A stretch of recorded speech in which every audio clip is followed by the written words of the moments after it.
இந்த வீடியோவில் பார்த்தீங்கன்னா டிஃபென்ஸ் ஸ்டாக்ஸோடைய வேல்யூஷன்ஸு ஏர்னிங் பெர் ஷேர் இருக்குது, அப்புறம் 1 இயர் பிஇ இருக்குது, 10 இயர் ஆவரேஜ் இருக்குது.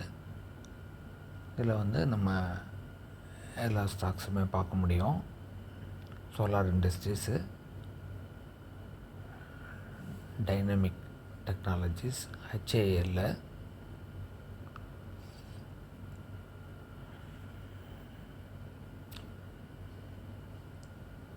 கொச்சின் ஷிப்யார்டு, ஜிஆர்எஸ்சி, எப்டாடெக், Data Pattern, Bharat Dynamics, Astro microwave,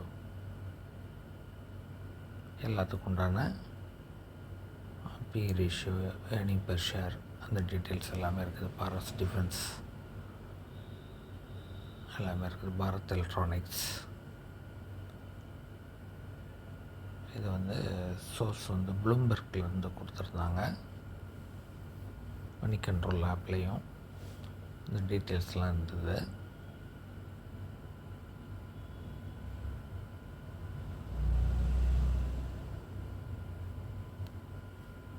disclaimer வந்து இந்த ஸ்டாக்கு வாங்குங்க அந்த ஸ்டாக்கு வாங்குங்கன்னு இல்லை. இது டிஃபென்ஸ் ஸ்டாக் நல்லா இருக்குது, தொடர்ந்து விலை கூடிகிட்ருக்குது. அனலைஸ் பண்ணி பார்த்து எந்த டிஃபென்ஸ் ஸ்டாக் வாங்கணும் அப்படின்னு நீங்கள் முடிவு பண்ணிக்கிடுங்க. இது எஜுகேஷ்னல் அவேர்னஸ்க்கான ஒரு சின்ன வீடியோ தான்.